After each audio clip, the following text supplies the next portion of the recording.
Bronchitis.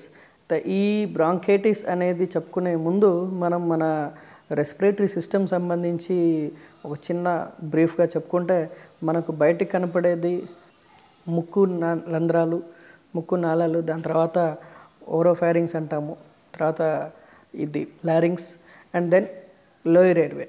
అంటే trachea అనేది main గాలిగొట్టము అన్నట్టుగా చెప్పుకుంటే, రెండు భాగాలుగా విడిపోయి టూ మెయిన్ బ్రాంకస్ అంటాము. రైట్ సైడ్ లంగ్కి, లెఫ్ట్ సైడ్ లంగ్కి ఇది డివైడ్ అయ్యి అది ఇంకా శాఖోపశాఖలుగా విడిపోతూ చిన్న చిన్న మైన్యూట్ నాళాల్లాగా తయారయ్యి వాటి నుండి లంగ్స్, అంటే లంగ్స్లో యొక్క మైన్యూట్ ఫంక్షనింగ్ యూనిట్ని ఆల్వియోలస్ అంటాము.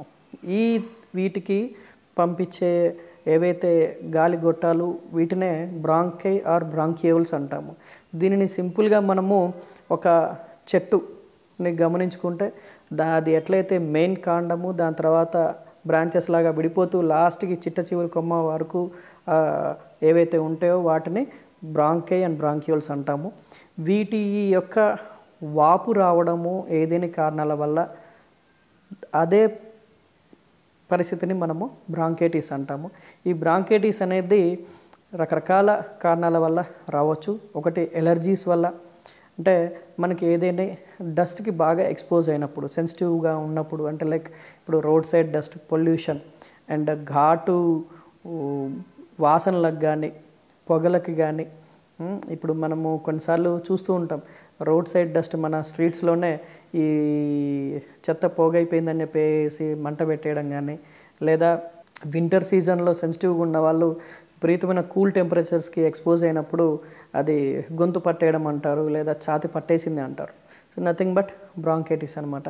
అండ్ మూడోది ఇది సెన్సిటివ్గా, అంటే లైక్ కొన్ని రకాల ఆహార పదార్థాలు వాళ్ళకి బాడీ టు బాడీ డిఫరెన్స్ అనేది ఆర్ పర్సన్ టు పర్సన్ అనేది డిఫరెన్స్ ఉంటూ ఉంటుంది. అలాంటి ఫుడ్ ఐటమ్స్కి ఎక్స్పోజ్ అయినప్పుడు కానీ, లేదా చాలా చల్లటి పదార్థాలు అంటే ఈ కూల్ కేక్స్ అని, లేదంటే కూల్ డ్రింక్స్ కానీ ఇలాంటి బాగా తాగినప్పుడు కానీ మనకి ఇలా బ్రాంకైటిస్ అనేది వచ్చే అవకాశం ఉంటుంది. అండ్ ఇదే కాక ఇవన్నీ కూడా ఎలర్జీస్. అంటే రెండోది ఇన్ఫెక్షన్స్, లైక్ వైరల్ సంబంధించినవి కానీ, బ్యాక్టీరియా సంబంధించి కానీ ఇప్పుడు మనం చూస్తూనే ఉంటాం. వింటర్ సీజన్లో విపరీతంగా దగ్గు, ఆయాసాలు అనేటివి, నిమోనియాలు అనేది చూస్తూ ఉంటాం. లైక్ ఇన్ఫ్లుయెన్జా అని, హిమోఫిలస్ ఇన్ఫ్లుయెన్జా అని, స్టాఫ్ అండ్ స్ట్రెప్టోకోకస్ నిమోనియా అని చెప్పేసి ఇట్లా రకరకాల బ్యాక్టీరియా వల్ల కానీ మనకి లంగ్స్ ఇన్ఫెక్షన్ ఆర్ నిమోనియా, దాంతోపాటుగా ఈ బ్రాంకైటిస్ అనేది వస్తూ ఉంటుంది.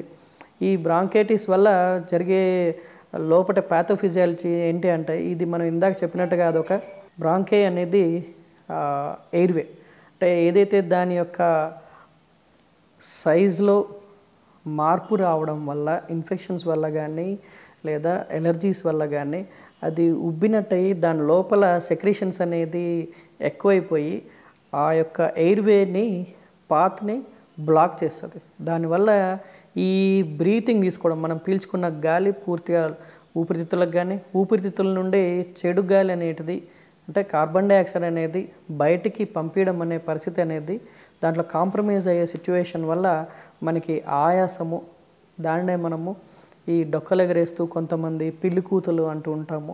సో ఈ విధంగా బయటికి మేనిఫెస్ట్ అవుతూ ఉంటుంది ఈ లక్షణము.